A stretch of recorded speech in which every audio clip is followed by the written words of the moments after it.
Dans mon projet à Saint-Étienne, il y a l'idée que la Comédie de Saint-Étienne ne fasse pas que produire les créations du directeur metteur en scène.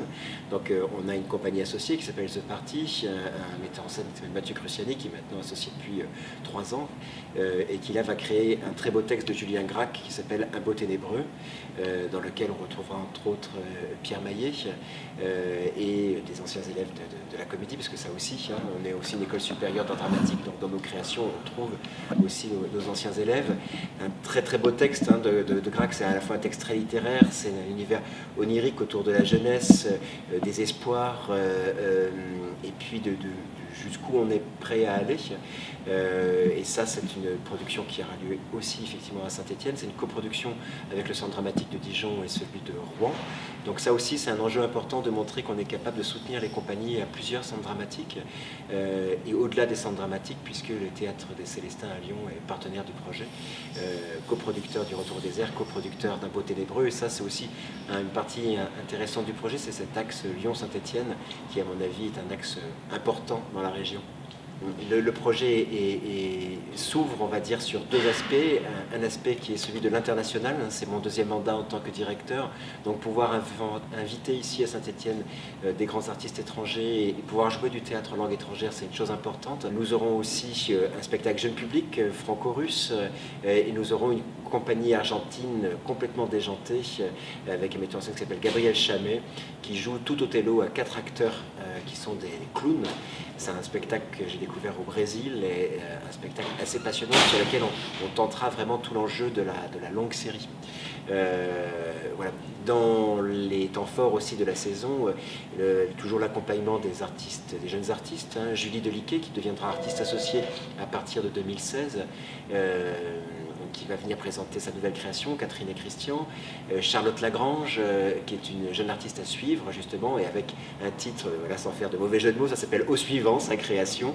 Donc la saison, le but de la Comédie Saint-Étienne, c'est toujours de présenter ce que moi j'appelle un état de la création théâtrale aujourd'hui. L'idée, c'est de rester un théâtre populaire, donc on a une proposition large.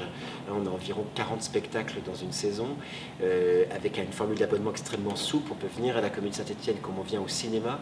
C'est toujours important, on n'est pas obligé de choisir ses spectacles à l'avance, on peut les débiter au fur et à mesure qu'on va voir des spectacles. L'idée pour moi, c'est d'encourager à la curiosité. C'est toujours d'avoir des grands rendez-vous avec des grands noms. Alors, on parlait de Catherine Yagel et de Didier Bezas. On retrouvera par exemple aussi Béatrice Dalle dans Lucrèce Borgia, dans la mise en scène de David Bobet. Voilà, évidemment que c'est important pour moi d'avoir ces grands temps forts de repères pour le grand public, mais c'est aussi important de les inciter à la découverte de jeunes artistes, de textes inconnus et d'auteurs vivants. J'en reviens toujours, on est le Centre dramatique national maintenant qui produisons, accueillons et programmons le plus d'auteurs vivants. Je pense que maintenant le public nous fait confiance là-dessus. C'est extrêmement agréable de voir quand on fait un bilan de fin de saison que ce n'est pas forcément le classique qui a rempli le plus les salles, et c'est extrêmement passionnant de voir que cette aventure, les gens la suivent de plus en plus. Peut-être un autre fil rouge de la saison, ce sera aussi le fait d'avoir inventé, après les attentats de janvier, ce qu'on a appelé Nous sommes Charlie et maintenant, c'est-à-dire qu'est-ce qu'on peut faire ensemble. Et donc on a essayé de tisser une ligne dans la programmation, on essayait de répondre à ça au plateau. Évidemment qu'on va aussi orienter l'action culturelle de la maison prioritairement vers les quartiers, prioritairement vers la jeunesse, mais au plateau j'avais envie qu'on puisse interroger ça. Donc Fabrice Melchior a écrit un texte formidable qui s'appelle Page en construction, qui est mis en scène et interprété par Erdine Larjam, qui est un artiste algérien qu'on avait déjà reçu ici à la Comédie, et qui va intégrer l'ensemble artistique de la Comédie à partir de la saison prochaine, qui est un texte passionnant sur ce que c'est qu'être algérien, ce que c'est qu'être français, et ce que c'est qu'être entre les deux pays. François Bégodeau écrit un texte qui s'appelle La devise.